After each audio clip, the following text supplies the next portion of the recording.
బండి భగీరథను కాపాడుతున్న కాంగ్రెస్ సర్కార్ కాంగ్రెస్ బీజేపీను ఒకటై అన్యాయం చేస్తుండ్రు.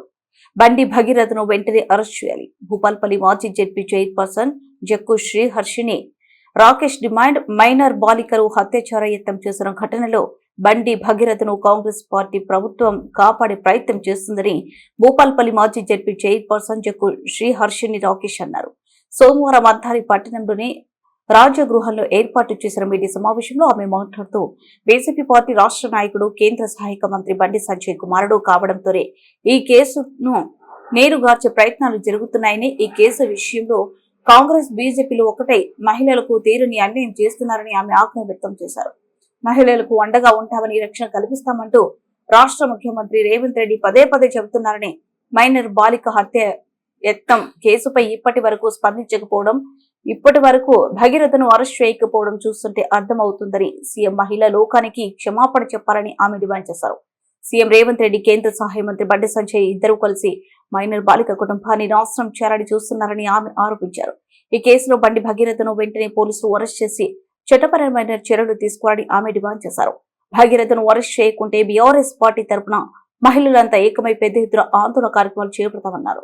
మాకైతే ఆశ్చర్యపరుస్తూ ఉన్నది ఈ సంఘటన. చాలా ఒక మైనర్ బాలిక పైన ఆయన చేసినటువంటి అఘాయిత్యాన్ని ఆ బాలికనే స్వయంగా వచ్చి పోలీస్ స్టేషన్లో కంప్లైంట్ చేసిన తర్వాత కూడా చర్యలు తీసుకోకపోవడం అనేది మరి ఈరోజు తెలంగాణ రాష్ట్రంలో మహిళలకి రక్షణ ఎక్కడ ఉన్నదని చెప్పి ఈ సందర్భంగా మేము ప్రశ్నిస్తూ ఉన్నాము. ఆయన ఒక కేంద్ర హోంశాఖ సహాయ మంత్రి అయ్యుండి తన కొడుకుని సమర్థించుకోవడం నిజంగా ఆయనకి సిగ్గుచేటు అని సందర్భంగా నేను చెప్తా ఉన్నాను. ఎందుకంటే బీజేపీ పార్టీ అంటేనే మరి రాముడి పార్టీ, మేము రాముని పేరుతో రాజకీయాలు చేస్తామని చెప్పి రాముడి ముసుగులో, మరి ఆ భగవంతుని ముసుగులో ఇలాంటి నీచ రాజకీయాలకు పాల్పడుతున్నారు. అలాంటి పాల్పడిన వ్యక్తిని సమర్థిస్తున్నటువంటి ఒక తండ్రి, ఆయన రాజకీయ నాయకుడిగా తర్వాత మాట్లాడుకున్న ఆయన ఒక తండ్రి కూడా మరి ఆయన కొడుక్కి బుద్ధి చెప్పి ఆయనే ఒక కేంద్ర మంత్రి హోదాలో ఉన్నాడు కాబట్టి ఆ హోదాని పక్కన పెట్టి రాజీనామా చేసి ఆ కొడుకుని పోక్సో కేసు కింద ఏదైతే ఎఫ్ఐఆర్ నమోదైందో మరి పోలీసులకు అప్పచెప్పాల్సిన బాధ్యత బండి సంజయ్ గారికి ఉన్నదనే విషయాన్ని సందర్భంగా గుర్తు చేస్తూ ఉన్నాను. ఈ రాష్ట్రంలో రాష్ట్ర ప్రభుత్వం, రాష్ట్ర హోంశాఖ మంత్రి అయిన ముఖ్యమంత్రి రేవంత్ రెడ్డి గారు కావచ్చు, కాంగ్రెస్ పార్టీ నాయకులు కావచ్చు, కనీసం ఈ సంఘటన పైన ఎవ్వరు కూడా నోరు విప్పి మాట్లాడకపోవడం మరి ఈ రాష్ట్రంలో ఉన్న మహిళలందరినీ కూడా భయభ్రాంతులకు గురి చేస్తూ ఉంది. ఎందుకంటే రేపు సామాన్య మహిళలకి ఏమైనా మరి ఇలాంటి బాధ వచ్చినప్పుడు పోలీస్ స్టేషన్కి వెళ్ళి కేసు పెడితే కనీసం పట్టించుకుంటారో లేదా అన్న భయం కూడా ఈ రాష్ట్రంలో ఉన్న మహిళలకు కలుగుతుందనే విషయాన్ని సందర్భంగా గుర్తు చేస్తూ ఉన్నాను. ఈ సంఘటన ద్వారా మాకు అర్థమవుతున్నది ఏంటంటే కేవలం బీఆర్ఎస్ పార్టీ తప్ప ఎవ్వరు కూడా మరి ఈ సంఘటన గురించి మాట్లాడడానికి ముందుకు వస్తలేరు. కాంగ్రెస్ బీజేపీ యొక్క అక్రమ మైత్రి అయి బయటపడిందనే విషయాన్ని సందర్భంగా మీ అందరికీ కూడా తెలియజేస్తూ ఉన్నాను. రేవంత్ రెడ్డి కావచ్చు, మరి కాంగ్రెస్ పార్టీలో ఉన్న మహిళా మంత్రులు కావచ్చు, మహిళా నాయకులు కావచ్చు, ఎవ్వరు కూడా కనీసం నోరు విప్పి ఆ బాలిక తరఫున ఎవ్వరు కూడా మాట్లాడట్లేదు. అదే కాకుండా హనీ ట్రాప్ అని చెప్పి మాట్లాడుతూ ఉన్నారు. హనీ ట్రాప్ ఎవరిని చేస్తారో అని మినిమం కామన్ సెన్స్ లేని నాయకులు ఈ రాష్ట్రంలో మనకు ఉండడం, ఆ నాయకులు మరి మనకి పనిచేస్తానని కేంద్రంలో ఉండడం నిజంగా మన దురదృష్టకరం. ఇదే సంఘటన ఒకవేళ మీ ఫ్యామిలీ మెంబర్స్కి జరిగి ఉండుంటే, కాంగ్రెస్ పార్టీ వాళ్ళు కావచ్చు, బీజేపీ వాళ్ళు కావచ్చు, మీ ఫ్యామిలీ మెంబర్స్కి ఎవరికైనా జరిగి ఉండుంటే మరి ఇంత ఆలస్యంగా మీరు చర్యలు తీసుకోకుండా ఉండేవాళ్ళ? ఈ సందర్భంగా మేము ప్రశ్నిస్తూ ఉన్నాము. అదే కాకుండా అధికార అహంకారంతో బండి సంజయ్ గారు ఏం మాట్లాడినండి కేటీఆర్ గారి పైన, కేసీఆర్ గారి పైన వారు మాట్లాడిన మాటలకి మరి వెంటనే కర్మఫలం వెంటనే అనుభవించింది కదా. వాళ్ళ తనయుడు చేసిన తప్పుని సమర్థించుకుంటూ మళ్ళీ నిన్న నరేంద్ర మోడీ గారు వస్తే నన్ను నమ్మండి, నేనేం మోసం చేయలేదని స్టేజ్ పైన వందల వేల మంది సాక్షిగా మళ్ళీ అక్కడ కూడా అబద్ధాలు ఆడుతున్నారు. మీ అందరికీ తెలుసో లేదో ఆర్ఎస్ ప్రవీణ్ కుమార్ గారి మాట్లాడినటువంటి ప్రెస్ మీట్ మీరందరూ విన్నారో లేరో. మరి వారు చెప్పిన విషయాలు ఏమిటంటే వీళ్ళు బీజేపీ నాయకుడు ఒకప్పుడు V6 జర్నలిస్ట్ అయినటువంటి సంగప్ప అనే వ్యక్తి ద్వారా కూడా మధ్యవర్తిత్వం చేసి మరి ఆయన కొడుకు ఏం తప్పు చేయలేదు అంటున్నారు కదా. మాకు ఫ్రెండ్షిప్ ఉన్నదని ఒప్పుకున్నది అతనే, మేము కలిసి బయటికి వెళ్ళినామని ఒప్పుకున్నది అతనే, ఆమెకు అవసరమైతే 50,000 రూపాయలు ఇచ్చిందని ఒప్పుకున్నది అతనే. మరి ఈరోజు మరి నా కొడుకు ఎలాంటి సంబంధం లేదు అని ఎట్లా సమర్థించుకుంటారు? ఆయననే ఒప్పుకున్నాడు కదా ఆ అమ్మాయితో పరిచయం ఉందని. మరి అమ్మాయి వాళ్ళ ఫ్యామిలీని మీరు ఎంత భయపెట్టినా కూడా ధైర్యంగా ముందుకు వచ్చి గత 4 నెలల నుంచి ఏ ఒక్క పోలీస్ స్టేషన్లో కూడా ఎవరు కూడా మరి ఆమెకి సపోర్ట్ చేయకపోయినా కూడా 4 నెలల నుంచి పోరాటం చేసి ఆఖరికి నరేంద్ర మోడీ గారి సభలో నేను ఆత్మహత్య చేసుకుంటా, మా కుటుంబం అంతా ఆత్మహత్య చేసుకుంటామని భయభ్రాంతులకు గురి చేస్తే తప్ప ఎఫ్ఐఆర్ నమోదు కాలేదు. ఎఫ్ఐఆర్ నమోదైన వెంటనే పోక్సో కేసు కింద మనం చేసేది ఏంటంటే అక్యూజ్డ్ అండ్ విక్టిమ్ని ఇద్దరిని కూడా తీసుకెళ్లి మెజిస్ట్రేట్ ముందు మరి హాజరుపరచాలి. మరి ఈ రోజు 3 రోజులు ఈ రోజుతోటి 3వ రోజు ఎఫ్ఐఆర్ నమోదై ఇంతవరకు ఆ చర్యలు తీసుకోలేదు. తెలంగాణ రాష్ట్రంలో మరి లా అండ్ ఆర్డర్ గాడి తప్పింది, మహిళలకు రక్షణ లేదు ఈ కాంగ్రెస్ ప్రభుత్వంలో అని చెప్పడానికి ఈ సంఘటన ఒక నిలువెత్తు నిదర్శనం అని చెప్పి ఈ సందర్భంగా తెలియజేస్తా ఉన్నాను. ఒకటే, ఆ మైనర్ బాలికకు వారి కుటుంబానికి ఖచ్చితంగా న్యాయం జరగాలి.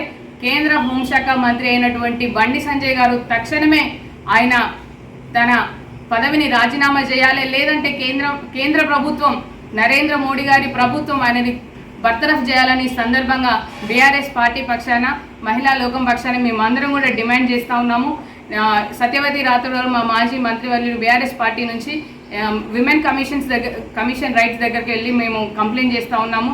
మరి మేము బాధిత కుటుంబానికి బీఆర్ఎస్ పార్టీ పక్షాన మా వంతు సహాయంగా తప్పకుండా మీకు ఉంటామని చెప్పేసి ఎక్కడికక్కడ మీ డీజీపీ గారిని కావచ్చు, కమిషనర్ గారిని కావచ్చు, మా మహిళా నాయకత్వం కూడా వెళ్ళి కలుస్తూ ఉన్నది.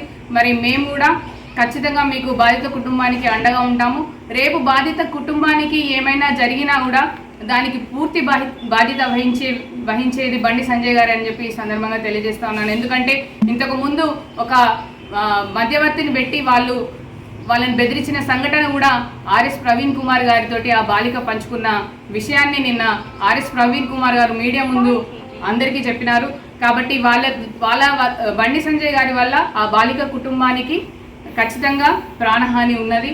కాబట్టి రాష్ట్ర ప్రభుత్వం ఆ బాలిక కుటుంబానికి ఏమైనా, ఆ బాలికకి ఏమైనా రాష్ట్ర ప్రభుత్వం ఖచ్చితంగా బాధ్యత వహించాలి. ఈ సంఘటన పైన రేవంత్ రెడ్డి సర్కార్ వెంటనే చర్యలు తీసుకోవాలని చెప్పి డిమాండ్ చేస్తూ ఉన్నాము. అలాగే బండి సంజయ్ గారు ఖచ్చితంగా రాజీనామా చేయాలి, లేదంటే బర్తరఫ్ చేయాలి కేంద్ర ప్రభుత్వం అని చెప్పి ఈ సందర్భంగా బీఆర్ఎస్ పార్టీ పక్షాన బీఆర్ఎస్ పార్టీ విమెన్ వింగ్ నుంచి మేమందరం కూడా డిమాండ్ చేస్తూ ఉన్నాము.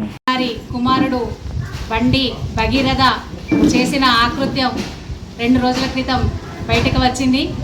అయినా కానీ వాళ్ళు పోక్సో చట్టం కింద కేసు నమోదు చేసినా కానీ ఆ అమ్మాయి ముందుకొచ్చి, ఒక 17 సంవత్సరాల అమ్మాయి మైనర్ బాలిక ముందుకొచ్చి నాకు అన్యాయం జరిగిందని చెప్పి ముందుకొచ్చి వాళ్ళ తల్లిదండ్రులు కేసు పెట్టడానికి అని పోలీస్ స్టేషన్కి వెళ్తే అక్కడ కేసు నమోదు కాకుండా ఒక డ్రామా క్రియేట్ చేసి దానికన్నా ముందు హైదరాబాద్లో కేసు నమోదు కాకుండా దానికన్నా ముందు ఇక్కడ కరీంనగర్లో హనీ ట్రాప్ కేసు ఇక్కడ బుక్ చేసిన తర్వాత అమ్మాయి మీద కేసు బుక్ చేసిన తర్వాత అక్కడ హైదరాబాద్లో బండి సంజయ్ కుమార్ మీద కేసు నమోదు చేయడం జరిగింది. అంటే ఎవరు ముందు చేసినారంటే ఒక అమ్మాయి, ఒక 17 సంవత్సరాల అమ్మాయి తనకు అన్యాయం జరిగిందని చెప్పేసి ధైర్యంతో ముందుకొచ్చి వాళ్ళ పేరెంట్స్ కూడా తనకు సపోర్ట్ చేసి ఈ విషయాన్ని బయటికి తీసుకురావాలని చెప్పి బయటికి వస్తే ఇక్కడ ఉన్న కేంద్ర మంత్రి బండి సంజయ్ గారు ఇక్కడున్న రాష్ట్ర ముఖ్యమంత్రితోని చెట్టాపట్టాలు వేసుకుంటా చీకటి ఒప్పందాలతో ఈ రాష్ట్రాన్ని సర్వనాశనం చేస్తామని అనడానికి ఇక్కడ నిదర్శనము ఇక్కడ ఈ అమ్మాయి జరిగిన అఘాయిత్యానికి సంబంధించిన కేసు ఖచ్చితంగా మన తెలంగాణ రాష్ట్ర ప్రజలందరూ గుర్తిస్తూ ఉన్నారు.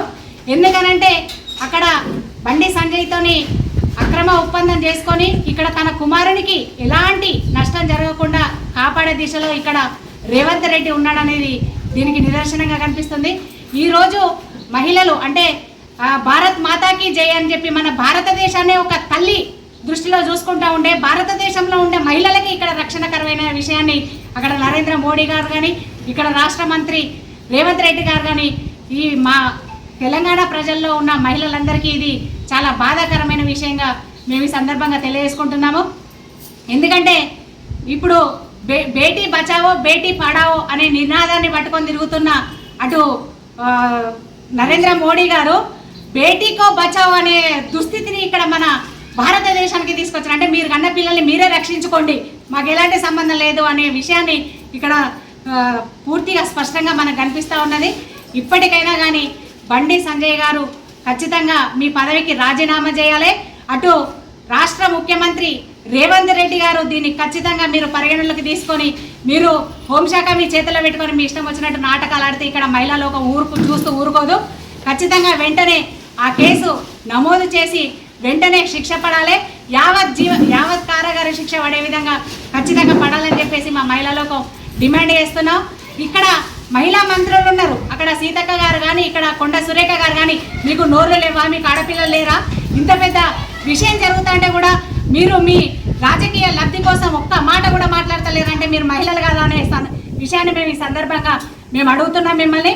ఖచ్చితంగా ఒక బీఆర్ఎస్ పార్టీ పక్షపాతంగా నిష్పక్షపాతంగా మేము మహిళా లోకాన్ని కానీ ఏ విధంగా కానీ ఎవరికి ఏ సమస్య వచ్చినా కానీ మా బీఆర్ఎస్ పార్టీ ముందుంటుంది, అండదండలు ఖచ్చితంగా ఉంటాయి. ఖచ్చితంగా ఆ అమ్మాయికి న్యాయం జరిగే వరకు మా బీఆర్ఎస్ పార్టీ పక్షాన మా మహిళా లోకం ఖచ్చితంగా మీ వెన్నుదన్ను ఉంటాం. ఖచ్చితంగా ఆయనకు శిక్ష పడాలి. బండి సంజయ్ వెంటనే రాజీనామా చేయాలని చెప్పేసి ఈ సందర్భంగా మేము డిమాండ్ చేస్తున్నాం. జై తెలంగాణ.